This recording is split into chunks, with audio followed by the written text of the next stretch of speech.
Hello and welcome to the Knitting Life podcast. My name is Erin and I am coming to you from Nova Scotia, which is on the east coast of Canada.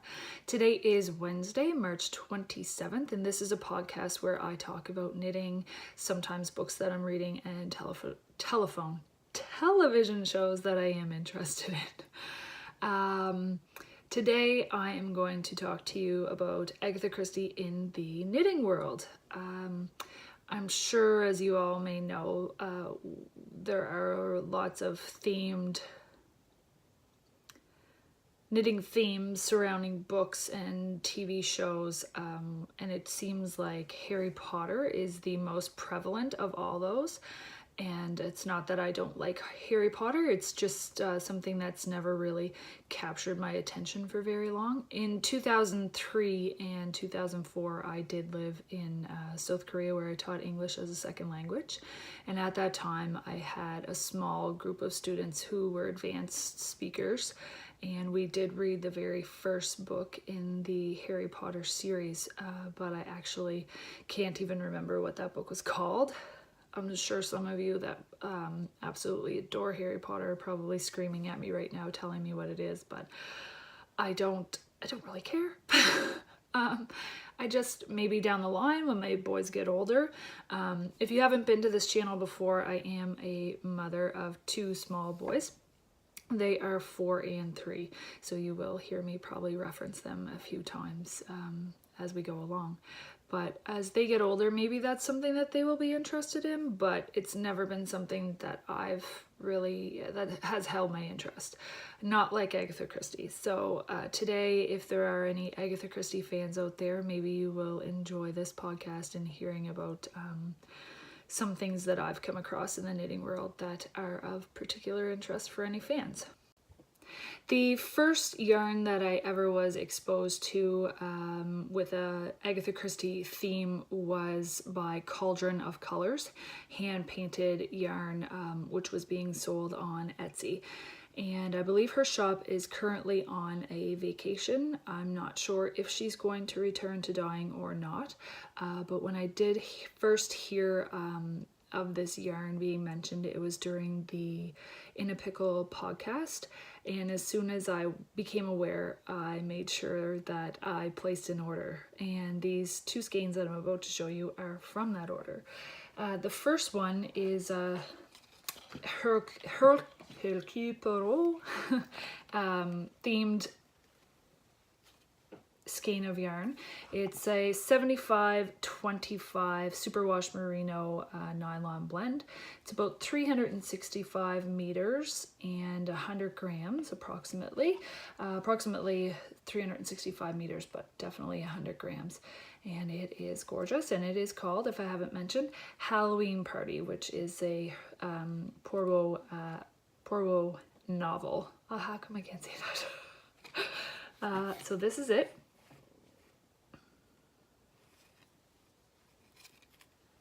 It's like a teal with a deep red accent.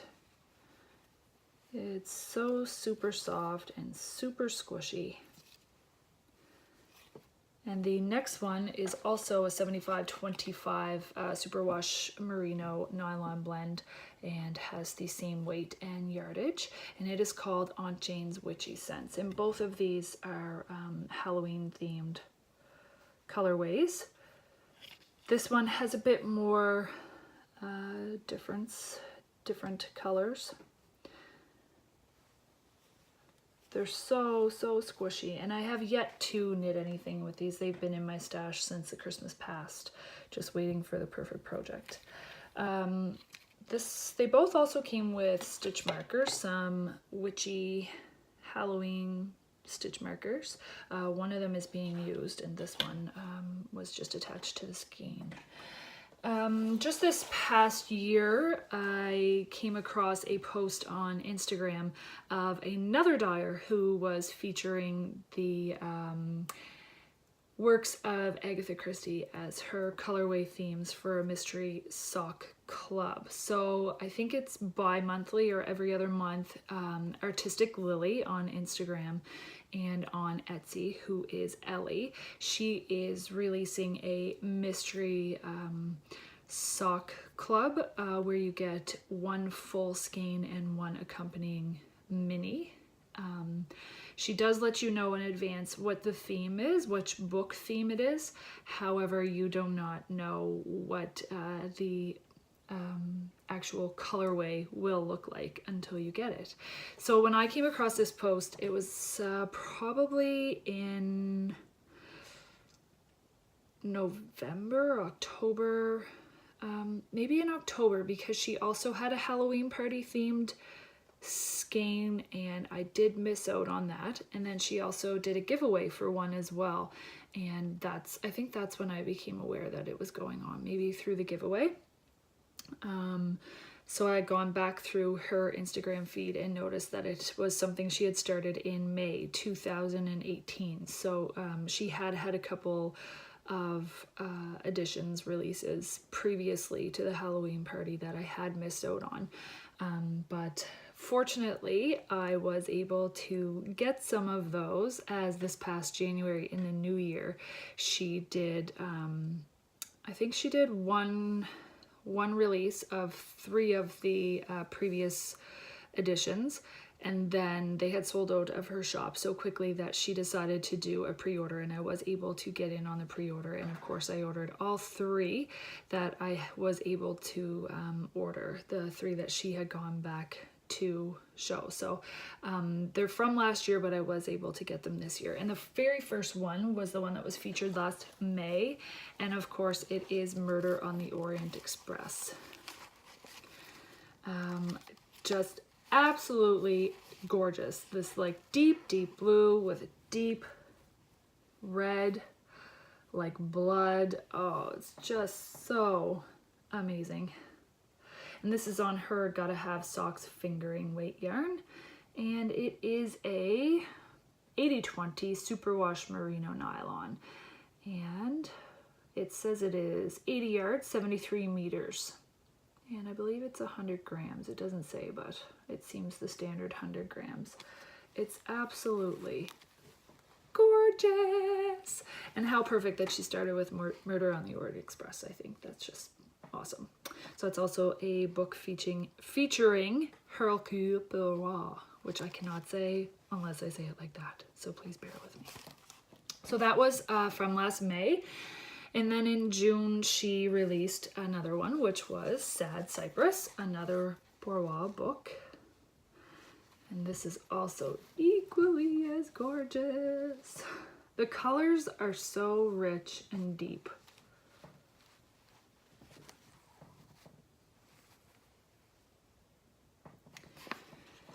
And then in August was the next one, and that was Death on the Nile, also a Poirot book. And look how she wraps these with these like big, beautiful bows. Nice book cover. They're gorgeous. Little heart holding it together. Blues are definitely my favorite color. I actually don't really end up knitting a lot with blues, but obviously now I have some in my stash. So those were the 3 that I was able to get on the pre-order in January, but they were featured in May, June, and August of last year, of 2018. And then in November, I had been able to get in her next release. So there was Murder on the Orient Express, Sad Cypress, Death on the Nile, Halloween Party, which I missed out on, but I have my own Halloween party, so that makes me happy. But if I ever do have a chance, if she does release that one again, I will definitely try to get it, even though I am trying to knit through my stash and I do have way more yarn than I'll ever need for the rest of my life. I do want that one because I want the whole set. Like, who doesn't, right? And then in November, I was able to order the next one that was released, which is Black Coffee, which is these steel blues and grays with the accompanying brown. So rich, so warm, so deep.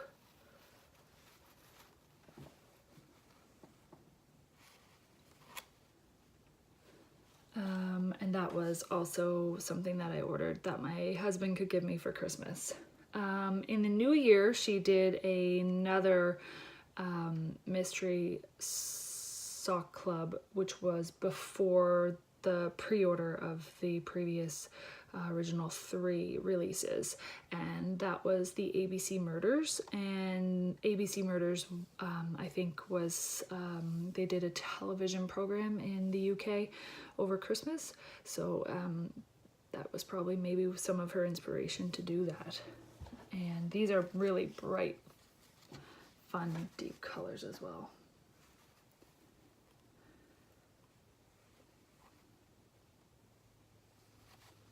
Look at that green. So wonderful. So these are my 5 skeins of Artistic Lilly Agatha Christie Mystery Sock Yarn Club. And add those to my Cauldron of Colors, and I have all these Agatha Christie themed yarns, which just makes my heart so happy. I shouldn't say that I'm never going to knit socks with these, because that isn't true, as I'll talk about a bit further down the line.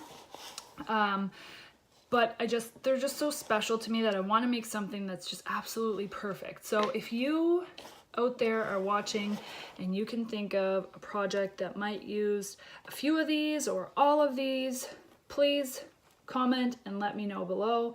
I'd love to know your information, your input. Any suggestions, let me know.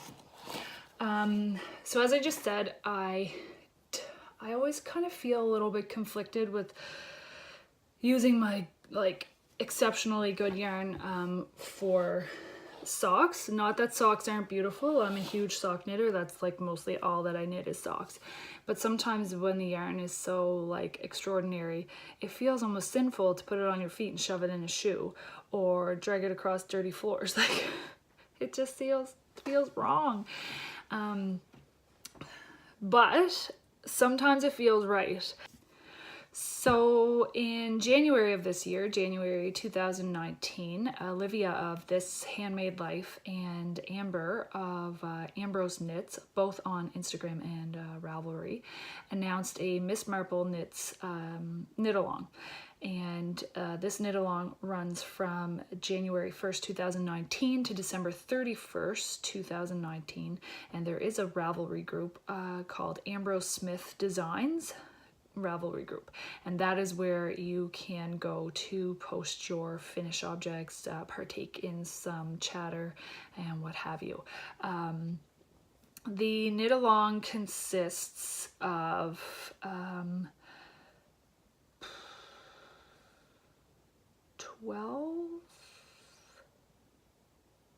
12 sock patterns in total. 12 sock patterns in total, but you do not have to knit them all, obviously. They are going to be having quarterly draws with one grand prize draw at the end of the year, and all finished objects are to be posted in the Ravelry group, that Ravelry group that I mentioned, and all chatter and activity for the knit along is taking place on Instagram under that hashtag Miss Marple Knits. The patterns that they feature are their own designs. Olivia of This Handmade Life has 5 designs, I believe, and they are, I have them written here: Tea and Scandal, Sixpence, Bluebird Cafe, At the Vicarage, and St. Mary Mead. While Ambrose has 7.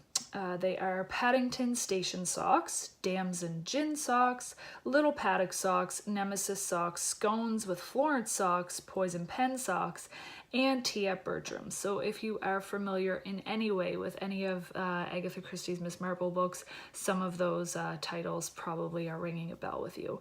And these designs are amazing. They're all pattern designs. They're beautiful. So when I saw this announced in January, I immediately cast on one of the patterns by Olivia, which is the Tea and Scandal socks. And when I did that, I had a yarn in my stash already from Cauldron of Colors that I knew would just was perfect for this pattern. And that yarn is called Aunt Jane's China, which is this pale pink with some yellow bits through it. And this is not my typical knitting color of choice.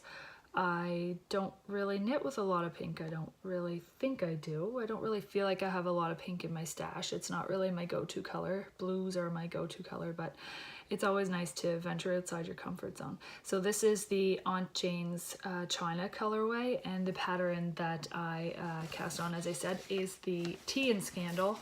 Let's see if I can show it off. So I was able to knit one of the socks so far. Most of her designs, all for one, in that Miss Marple series, are toe-up patterns. And the one that is cuff down is called Sixpence. And I had previously already knit a couple editions of that pattern as gifts for other people. So I think I've knit the Sixpence ones about 3 times, but this is the first toe-up pattern that I've done featured by her Miss Marple series. So I did complete one before I was sidetracked by other items that I wanted to knit.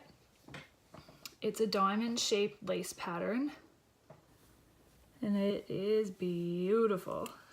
I love it, and I love the way that this yarn is showing off the pattern, and I love the way the pattern is showing off the yarn. So it does have a German short row heel and a twisted stitch cuff, and it was completed with the Jenny's, is it Jenny's surprisingly stretchy bind off. And actually, was it this pair?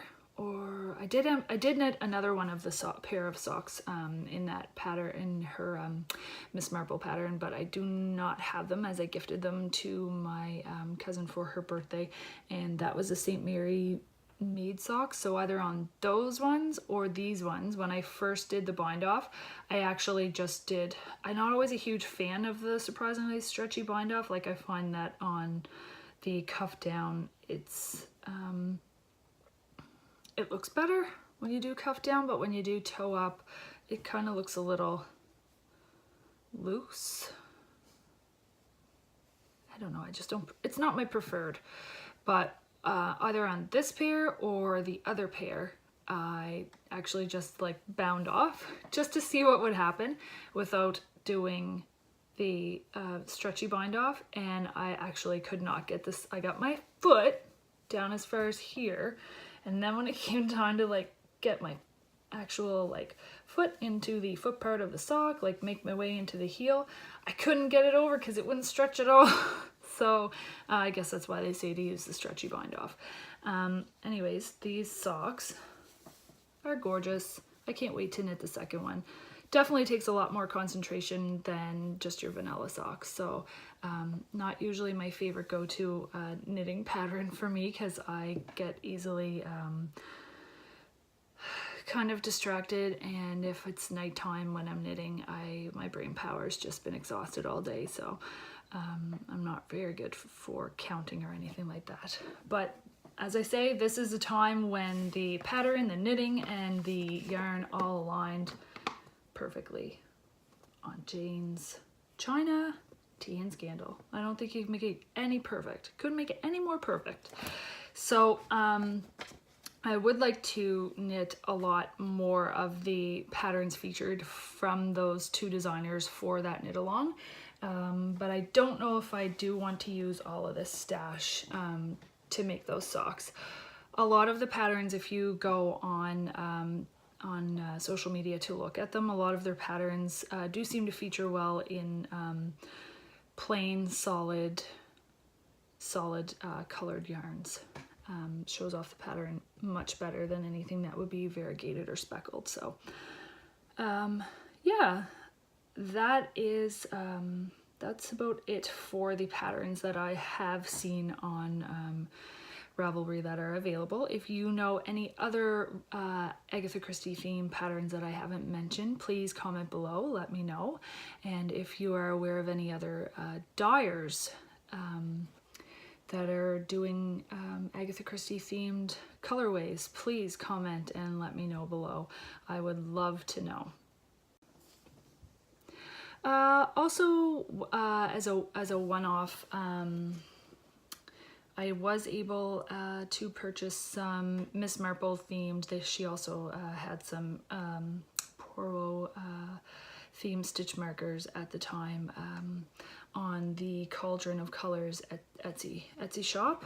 And these were 5 Tibetan silver stitch markers, but I did transform some of them into progress keepers because, as I say, I'm mostly a sock knitter, so I kind of don't really have a lot of use right now for stitch markers. I prefer to use the progress keepers, so I have adjusted some of them. So we have a teapot and cup. I hope you can see that. It's kind of probably going to be a little bit fuzzy, so I'll make it quick. Some little glasses, a little umbrella, a little hat,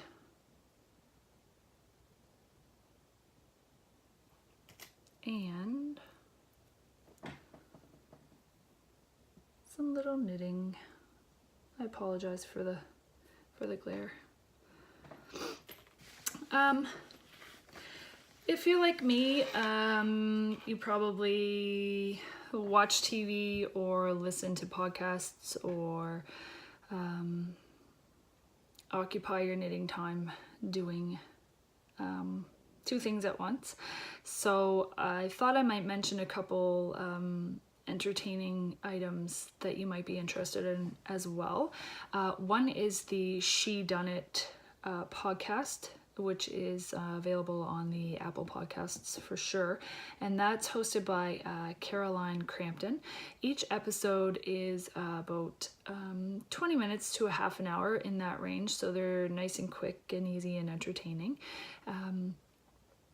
They feature a lot of detective stories and actual crime stories from the kind of golden age of crime fiction from the 20s, 30s, 40s, and they're really interesting. If you like to listen to podcasts while you knit or crochet, definitely I would check that out. Also, an item in a similar genre, which focused on a also during that period, the 20s, 30s, and 40s, the classic age of detective fiction, the golden age, was a very British murder hosted by Lucy Worsley, and I accessed that on BritBox. So that was about 3 episodes, and each episode is about an hour long. Very interesting. The only thing that I didn't really appreciate about it was one of the Agatha Christie books that I have yet to read. They did discuss that book and kind of gave us spoilers, so if you are watching that, just be aware that there could be some spoilers. Also, if you enjoy reading Agatha Christie, I thought it would be noteworthy to mention that official Agatha Christie on Instagram or agathachristie.com, they are hosting a year-long read-along. And I think on Instagram the hashtag is Read Christie 2019. So they are promoting 12 books, short stories, plays by Agatha Christie that you can read. Also, they have a reading list that you can print off and see if you can accomplish reading those, choosing or selecting books with those within those 12 themes throughout the year to read. So I had been doing that, and I have printed off that list, and I have been keeping track. Unfortunately, I've only read 2 Agatha Christie books so far this year, which I guess isn't that bad since it is only March, so I'm about 1 behind as it's coming on April. Unfortunately, for me, right now I've been waylaid from Agatha Christie, and I got on the Outlander train, so that pretty much consumed my life for a little while, and now I'm reading the first Outlander book, Outlander, which is very interesting. I've already watched all the seasons available on Netflix, seasons 1 through 3. I think there were 3 on Netflix. Maybe they're on their 4th one now. So now I'm going back to read the book. Hopefully I would like to read all of the books, but the first book is like 800 pages or something, and I'm like 350 pages in. I kind of had a goal for March to read like a chapter a day, and so far I'm on like chapter 21 or something. So today's the 27th, so I'm about 6 chapters behind where I should be, but it's okay.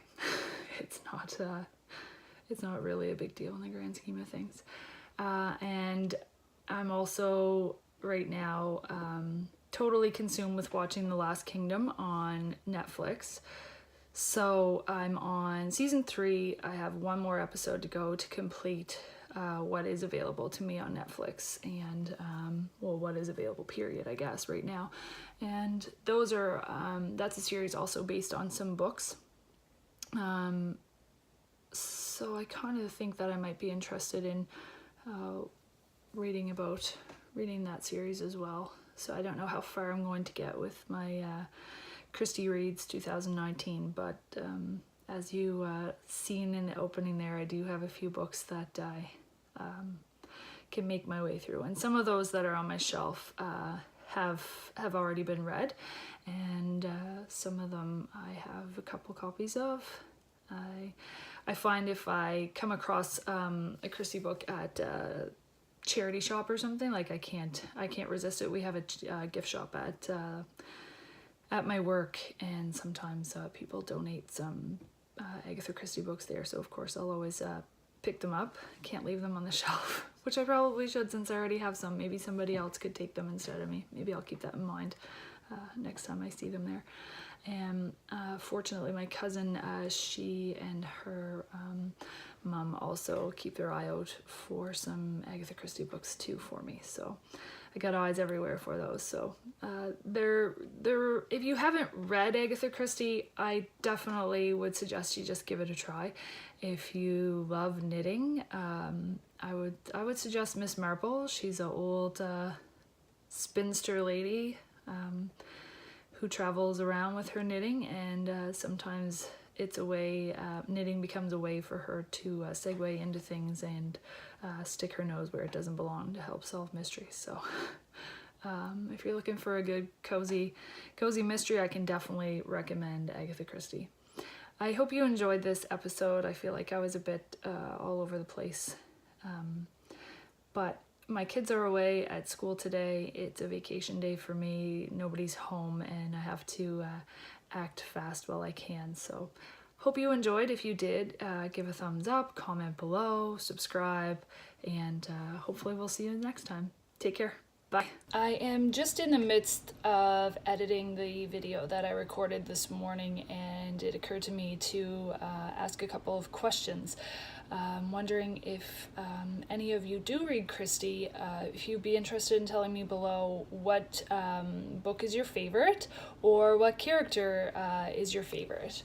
I'm also curious, if you don't read Christie, maybe you'd be interested to tell me what your favorite pop culture theme is that you have seen in the knitting world or crochet world or fiber world in general. So please comment below. Let me know your thoughts. Let me know what your favorites are. Thanks.